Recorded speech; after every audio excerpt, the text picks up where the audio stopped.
नमस्कार, जी बिजनेस पर आपका स्वागत है। आप देख रहे हैं पावर ब्रेकफास्ट। आपके साथ मैं हूं मानसी दवे और भारतीय बाजार के लिए इवेंट स्पेसिफिक आज दिन है। आरबीआई की क्रेडिट पॉलिसी आने वाली है। इसके अलावा नतीजों का भी सीजन है। कई सारे नंबर्स भी वायदा बाजार के आज आते दिखेंगे और साथ ही एक्शन भी भरपूर है। लेकिन आज बुलेटिन की शुरुआत में सबसे पहले हम आपको विदेशी बाजार के संकेत ही हर रोज की तरह बताते हैं। उसके बाद एक एक करके क्रेडिट पॉलिसी पर जानकारों का क्या मानना है, आज के लिए अहम रणनीति क्या होगी, सब कुछ विस्तार से देखेंगे। विदेशी बाजार के संकेत अच्छे हैं क्योंकि लगातार चौथे दिन तेजी के साथ हम अमेरिकी बाजार में क्लोजिंग देख रहे हैं। नैस्डैक में एक नया रिकॉर्ड बनता दिखा है। 375 अंकों के उछाल के साथ डाउ दिन की ऊंचाई पर कल बंद होता हुआ दिखा। वहीं एसडीएक्स निफ्टी की शुरुआत की अगर बात करें तो 11,150 के लेवल्स के आसपास यहां पर ट्रेड होता हुआ हल्की सी ही सही लेकिन बढ़त यहां पर भी देखने को मिल रही है। साथ ही जापान के बाजार में करीब 50 अंकों की बढ़त के साथ ट्रेड देखने को मिल रहा है। विदेशी बाजार के संकेत विस्तार से समझते हैं और साथ ही कोरोना की स्थिति भी जानना आज जरूरी है। और इसके अलावा मुंबई में जो बारिश हम देख रहे हैं, भरपूर बारिश और एक 46 साल का रिकॉर्ड टूटता हुआ देखने को मिला है। हमारी तरफ से आपके लिए हिदायत, अगर आप बाहर निकल रहे हैं तो सुरक्षित रहें और जल्द से जल्द अपने घर पहुंचे और अगर जरूरत है तो ही बाहर निकले। विदेशी बाजार के संकेत एक बार दीपांशु भंडारी से जान लेते हैं। Deepanshu, good morning. बताएं विदेशी बाजार के संकेत कैसे हैं? Good morning Mansi. अच्छे ही संकेत आ रहे हैं जहां तक विदेशी बाजारों का सवाल है। कल की शानदार तेजी के बाद आज सुबह भी आप देखें तो डाउ फ्यूचर्स में 100 अंकों से ज्यादा की बढ़त है। नैस्डैक ने नया रिकॉर्ड बनाया और नैस्डैक फ्यूचर्स और भी तेजी के संकेत दे रहे हैं और साथ ही ज्यादातर बल्कि सारे के सारे एशिया के बाजार पॉजिटिव ट्रेड कर रहे हैं और एसजीएक्स निफ्टी भी 50 अंक ऊपर है। तो अच्छे ही संकेत आ रहे हैं। जैसा कि आपने कहा, लगातार चौथे दिन अमेरिकी बाजारों में तेजी देखी।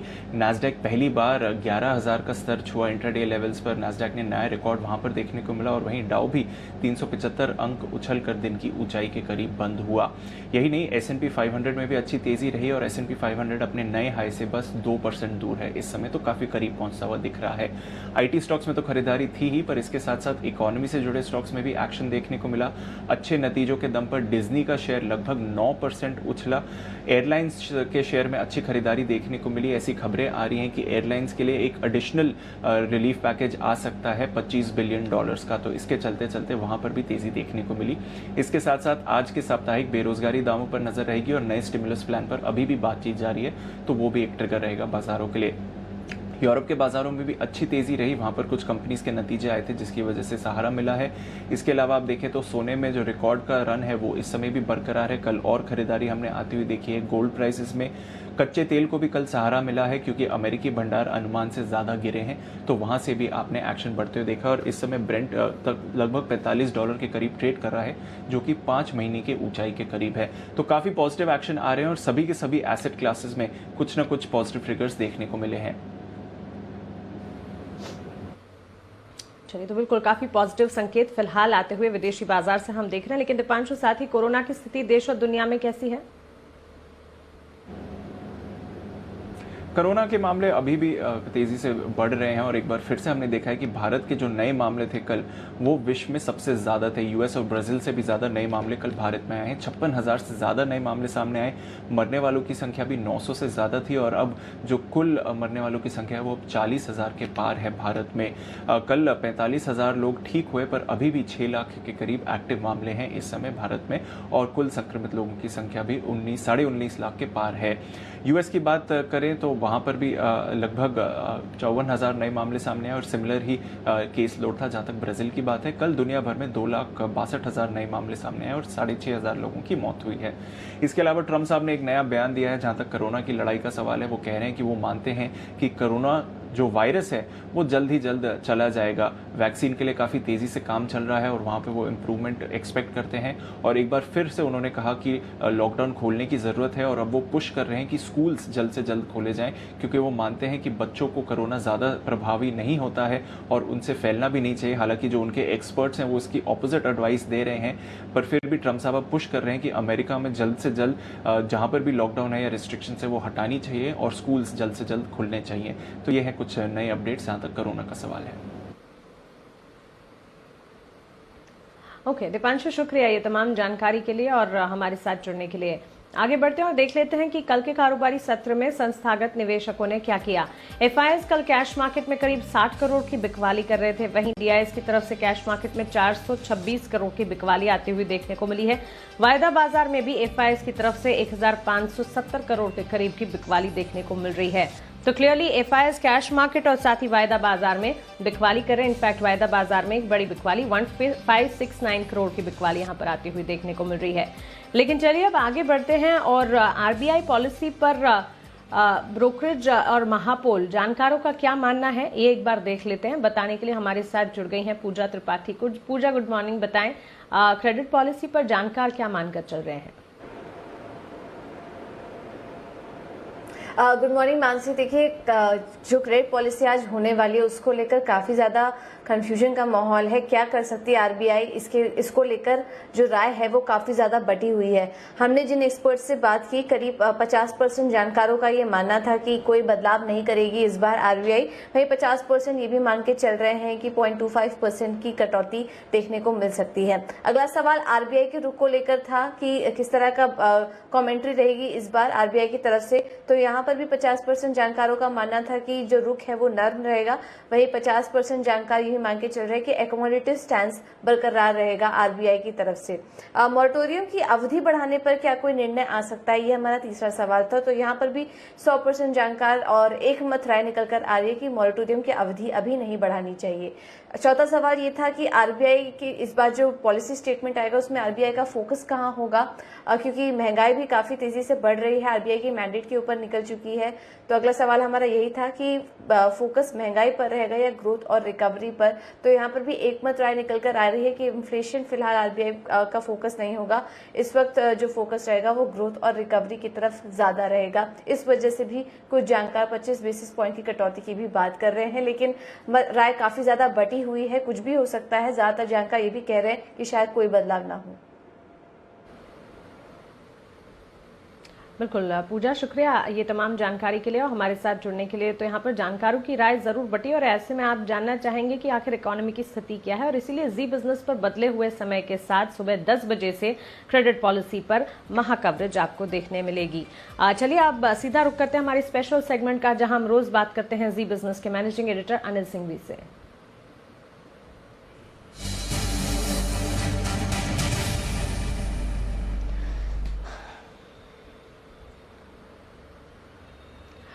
Anil sir, good morning. आज आरबीआई की क्रेडिट पॉलिसी आने वाली है, पॉलिसी पर आपकी राय क्या है? Good morning Mansi. देखिए, पॉलिसी में इस बार राय थोड़ी सी बटी हुई नजर आ रही है कि आरबीआई गवर्नर ब्याज दरें घटाएंगे या नहीं। वैसे ज्यादातर लोगों का मानना यही है घटाएंगे नहीं, और वही शायद संभावना भी दिख रही है।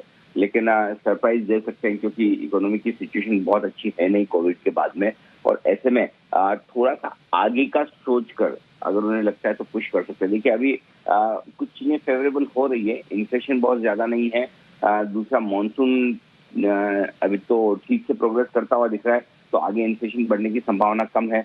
ग्रोथ को लेकर चिंताएं हैं कोविड की वजह से, तो अगर ग्रोथ को ध्यान में रखकर पॉलिसी बनाएंगे तो एक सरप्राइज दे देंगे कि थोड़ा सा ब्याज दरें काट ले, चाहे 10-15 बेसिस पॉइंट काटे हैं, 25 बेसिस पॉइंट काटे हैं, यानी कि 1/4%, लेकिन काटने का एक सरप्राइज दे सकते हैं गवर्नर साहब। इसके लिए दिमाग ओपन रखना चाहिए। लेकिन हम जो दो अहम मुद्दे हैं जिस पर बाजार की और पूरी देश की नजरें हैं, वो ये कि मॉरेटोरियम को लेकर क्या किसी तरह का कोई बयान आता है उसको एक्सटेंड करने के बारे में। हालांकि वो संकेत दे चुके हैं कि, और बड़े बैंकर्स भी यही कह चुके हैं कि अब और बढ़ाने की जरूरत नहीं है, लेकिन आरबीआई गवर्नर साहब स्थिति को देखकर वो एक बयान जो देंगे वो इम्पोर्टेंट होगा। दूसरा, वन टाइम रिस्ट्रक्चरिंग की काफी लंबे समय से बात चल रही है।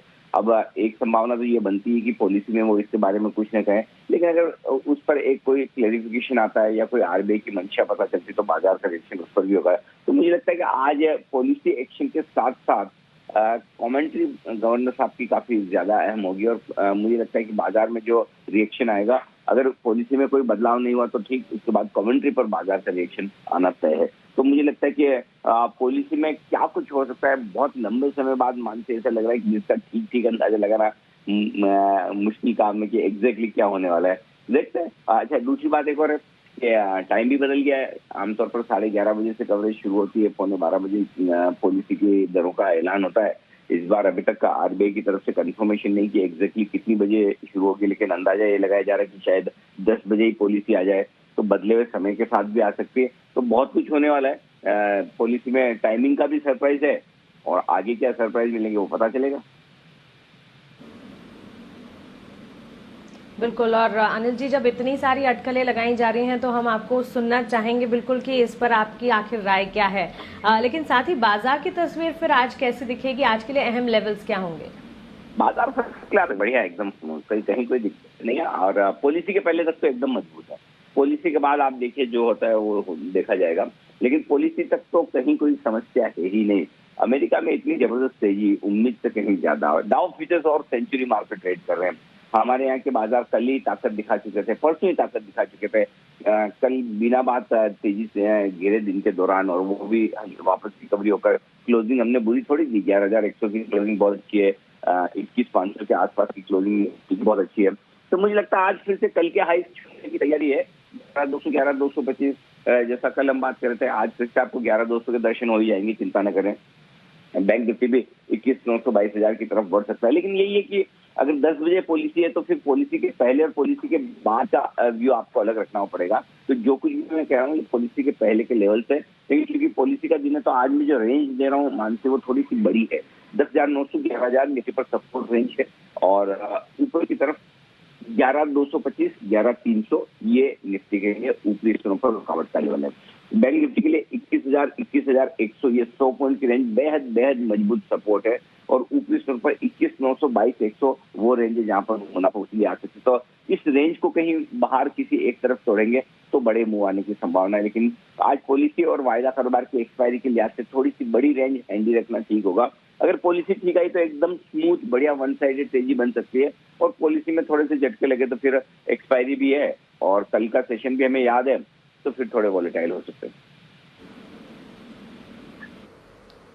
जी बिल्कुल अनिल जी, शुक्रिया ये तमाम जानकारी के लिए और हमारे साथ जुड़ने के लिए। तो जिस तरह से अनिल सर भी बता रहे हैं कि पॉलिसी से पहले और पॉलिसी के बाद बाजार में उतार चढ़ाव देखने को मिल भी सकते हैं, इसके चलते पहले ट्रेडिंग रेंज का आप ध्यान रखिए, उसके बाद वक्त वक्त पर जैसे ट्रेडिंग रेंज और लेवल्स सर बताते हैं उस पर जरूर ध्यान रखिएगा। पहली ट्रेडिंग रेंज 11,225 से 11,300 निफ्टी में ऊपरी स्तर का काम करेंगे। वहीं बैंक निफ्टी के लिए आप देखिए 21,900 से 22,000 तक की तरफ भी जाता हुआ देखने को मिल सकता है।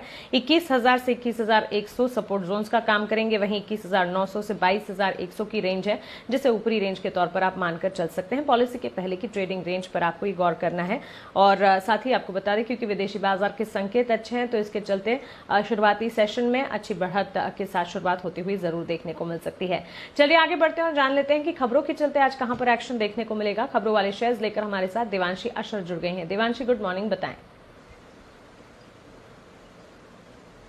Good morning Mansi. आज सबसे पहले आप नजर रखिएगा कैडिला हेल्थ केयर पर, क्योंकि इनकी जो कोरोना वैक्सीन की जो अपडेट्स हैं ये आते हुए दिखे हैं। कल कोरोना वैक्सीन की जो क्लिनिकल ट्रायल है इसका दूसरा चरण आज से शुरू होता हुआ दिखेगा। पहले चरण का जो कामकाज है वो खत्म होता हुआ दिखा है, कंपनी ने रिपोर्ट सबमिट की है। साथ ही कैनरा बैंक इसके नतीजे अच्छे आते हुए दिखे हैं। जो ब्याज से आए हैं उसमें करीब 87% तक की बढ़त आती हुई दिखी है और साथ ही आप देखिए जो मुनाफा है उसमें 23% तक की बढ़त देखने मिली है। प्रोविजन इस बार करीब 67% तक बढ़ते हुए दिखे और GNPAs है उसमें हल्की सी बढ़त आती हुई दिखी, 8.2% से बढ़कर 8.84% पे आए। लेकिन नेट NPAs में इस बार सुधार देखने मिला है, 4.2% से घटकर 3.95% पर नेट NPAs कंपनी के आते हुए दिखे। जो लोन ग्रोथ है वो करीब 0.5% पे आती हुई दिखी है, जो कि काफी पॉजिटिव मानी जाएगी। और साथ ही DLF आप देखिए मुनाफे से घाटे में आती हुई दिखी है। कंपनी जो अनुमान था उसके मुताबिक ही है जो बिक्री है करीब 59% तक कम होती हुई दिखी है। कामकाजी मुनाफे में 100% एक कंप्लीट वॉश आउट था मार्जिन के लिहाज से। मार्जिन पे आप देखिए 0.3% पे आते हुए दिखे हैं, 17.9% से घटकर, और जो घाटा है वो इस बार 71 करोड़ पे आता हुआ दिखा है 413 करोड़ के मुनाफे के सामने। साथ ही अपोलो टायर पे भी आप नजर कीजिए इस तिमाही में, जहां पे हम देख रहे हैं अपोलो टायर्स की जो बिक्री है वो इस बार करीब 34% तक कम होती हुई दिखी है। काम का जो मुनाफा 50% तक कम होता हुआ दिखा, जो मार्जिन है वो 11% से घटकर करीब 8% पे आते हुए दिखे हैं। घाटा आया है 134 करोड़ का, लेकिन वो अनुमान के हल्के से बेहतर लॉसेस कंपनी ने पोस्ट किया। अपोलो टायर्स के जो आंकड़े हैं वो अनुमान से हल्के से बेहतर जरूर आते हुए दिखे हैं। HDFC लिमिटेड पर आज नजर रखें, क्योंकि 14,000 करोड़ के QIP और वारंट्स के जरिए यहाँ पे कंपनी फंड्स जुटाएगी। QIP लॉन्च होता हुआ दिख रहा है और जो फ्लोर प्राइस तय की गई है वो 1838 रुपीज 95 पैसे प्रति शेयर पर तय की गई है। 10 अगस्त को बोर्ड की बैठक होने वाली है, जहां पे फाइनल प्राइसिंग और जो डिटेल्स है वो सामने आती हुई दिखेगी। और इसके अलावा अतिरिक्त NCDs के जरिए 9,000 करोड़ रुपए बैंक जुटाती हुई दिखेगी, कंपनी जुटाती हुई दिखेगी। एल्केम लेबोरेटरीज पर नजर रखिए, जहां पे कंपनी ने फेविपिरावीर भारत में लॉन्च कर दी है। अब आज इतना ज्यादा सेंटिमेंटल इम्पैक्ट आता हुआ नहीं दिखेगा, क्योंकि कई कंपनीज ऑलरेडी इस दवा को लॉन्च कर चुकी है, लेकिन ये कोरोना में खारगल होती हुई दिखती है दवा, तो इसके चलते आज फोकस रखिए। एक्सचेंजिंग सोल्यूशंस पर भी नजर रखिए, जहां पे 13 अगस्त को डीलिस्टिंग ऑफर पर विचार करने पर बोर्ड की बैठक होने वाली है। जो बचा हुआ 25% स्टेक है वो प्रोमोटर्स खरीदते हुए दिखेंगे। साथ ही नेशनल फर्टिलाइजर्स पर नजर रखिए, जहां पे पहली तिमाही में बिक्री बढ़कर 20% बिक्री बढ़ती हुई दिखी है इस तिमाही में, और साथ ही इस तिमाही में जो यूरिया की बिक्री है वो भी 17% तक बढ़ती हुई दिखी है। और इसी के चलते आज नेशनल फर्टिलाइजर ये स्टॉक है जिस पर आपको नजर रखना है। ओके देवांशी, शुक्रिया ये तमाम जानकारी के लिए, हमारे साथ जुड़ने के लिए। हमारे खास शो बाजार आज और कल में HDFC सिक्योरिटीज के VK शर्मा ऑप्शन की दमदार रणनीति बताते हैं। आइए जान लेते हैं कौन सी रणनीति वो बता रहे हैं। अल्ट्राटेक सीमेंट मेरा ट्रेड है, जो 4100 की कॉल मैं सजेस्ट कर रहा हूँ लेने के लिए 125 रुपए पे। स्टॉप लॉस रखे 98 रुपए का और टारगेट रहेगा 190। और दूसरा ट्रेड है ब्रिटानिया में 3900 की कॉल ली जा सकती है 105 रुपए पे, 78 रुपए का स्टॉप लॉस और 165 रुपए का टारगेट।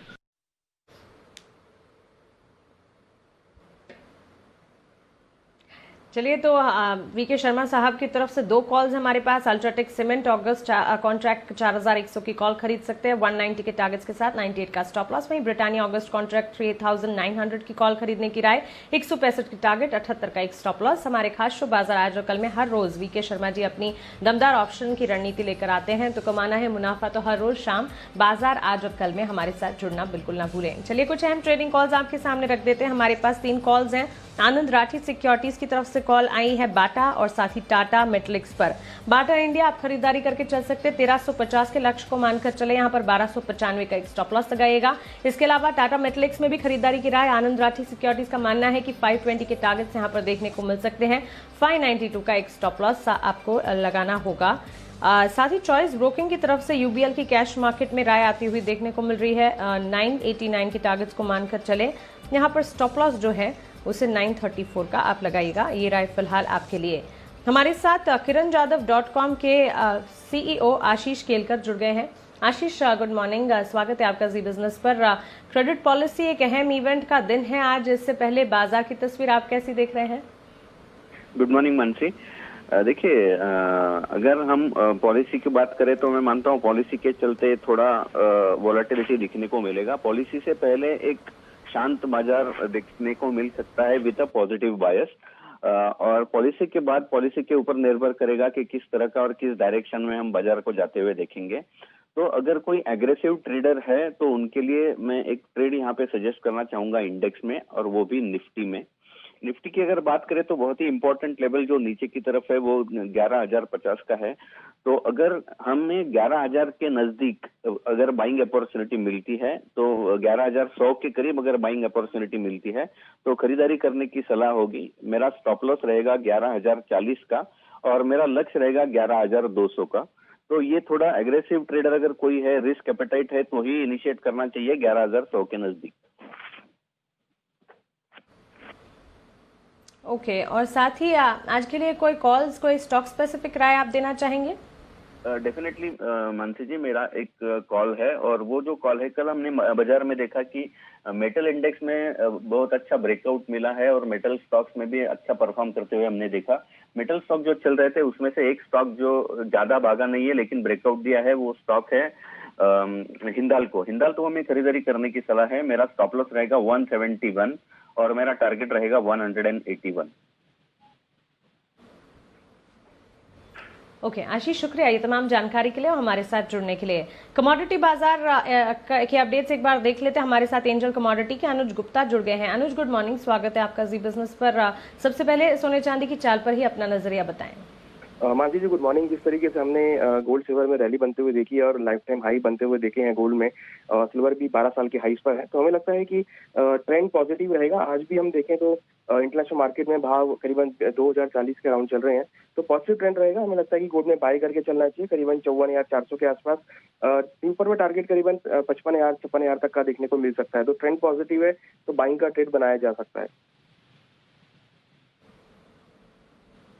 ओके साथ ही क्रूड जैसे हम ट्रेड देख रहे हैं उसे देखते हुए पर्टिकुलर लेवल्स पर कच्चे तेल में आपकी राय क्या होगी? देखिए क्रूड के अंदर भी ट्रेंड पॉजिटिव है। हमें लगता है कि क्रूड के अंदर भी खरीदारी करके चलना चाहिए, करीबन 3120 के अराउंड बाय करके चलें। हमें लगता है कि ऊपर में 3250 तक का टारगेट देखने को मिल सकता है।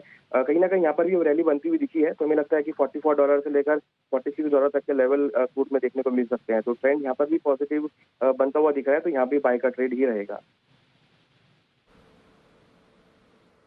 बिल्कुल अनुज, साथ ही बेस मेटल्स की चाल पर भी आपका नजरिया लेना चाहेंगे, क्योंकि काफी उतार चढ़ाव के बीच हम ट्रेड बेस मेटल्स पर भी देख रहे हैं।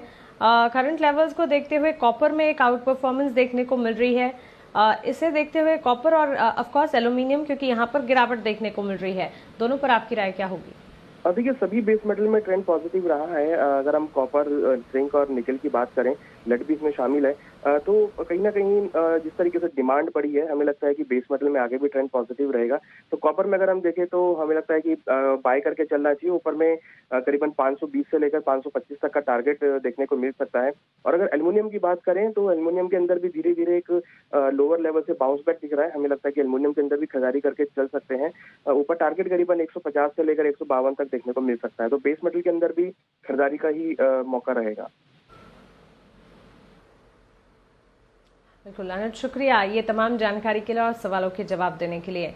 और अब वक्त है FIR का, यानी कि FI इन्वेस्टमेंट रिपोर्ट्स का।